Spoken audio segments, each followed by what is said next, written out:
Mimi naitwa Korumbale Babas, mwandishi msomi kutokea nchini Tanzania. Niko Mavueni hapa Mombasa nchini Kenya, na humu ndani ni studio za TV maarufu ya World Evangelism TV, ambayo watu wengi wamekuwa mkifuatilia kupitia mitandao ya kijamii, lakini pia kwa Tanzania kupitia kingamuzi cha Azam pamoja na kingamuzi cha Star Times.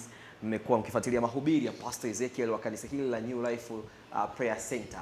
Na kikubwa ambacho kimenileta mimi ni kuiangazia ibada kubwa ya meza ya Bwana, kama ambavyo nilieleza wakati kundi la kwanza kutokea Arusha, Tanzania, wakati linavuka mpaka kuja kushiriki meza hii ya Bwana. Tulifanya mahojiano na watu na nikasema kwamba tulipata mwaliko pia rasmi wa Pastor Ezekiel kufika Kenya kwa ajili ya kuonyesha namna ambavyo huduma hii ya meza ya Bwana, ibada hiyo inakuwa katika namna gani. Mambo mengi kwa siku ya kwanza ambayo sisi tunaripoti, ikiwa ni siku ya tarehe 11, yamejiri kwenye ibada hiyo ya Bwana. Nguvu za Mungu zimeonekana zikitembea.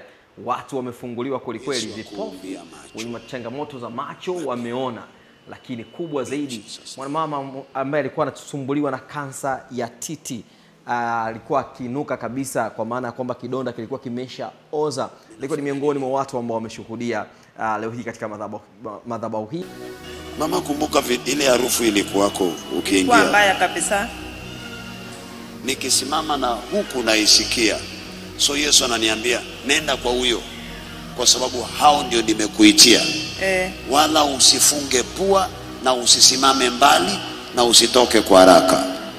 Maana hata wewe hauna neema kushinda huyo. Ni kwa neema na kutumia. Amina. Wahudumia hao.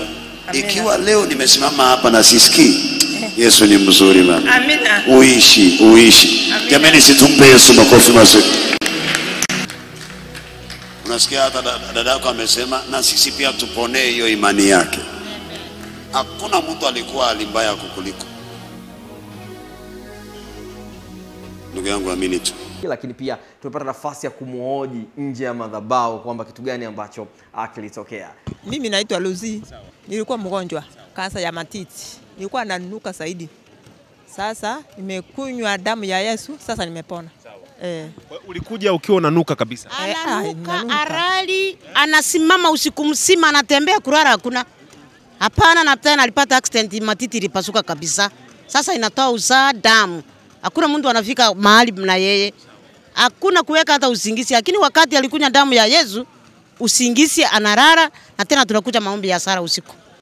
Kwa siku ya kwanza, ukiacha shuhuda, kitu kingine ambacho nimekifahamu kuhusiana na madhabahu hii ni tofauti na watu ambao walikuwa wakikosoa mitandaoni. Wanasema kwamba meza ya Bwana mbona hata kwenye makanisa yetu Tanzania ipo, inakuwaje unavuka mpaka na kwenda huko, ni masuala tu ya sadaka na vitu kama hivyo.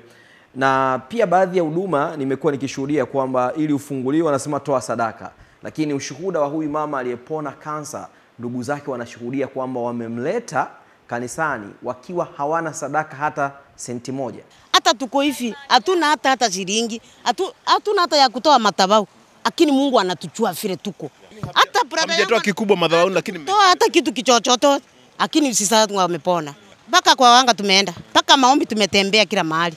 Tukasema sasa hapa ndio atakuja kufia. Na huko kwa waganga mmetoa nini na nini? Ng'ombe, mganga anakuambia toa ng'ombe, anakuja anatoa vitu kwa nyumba hivi na hivi. Anasema ni warogi wanamroga hivi na hivi.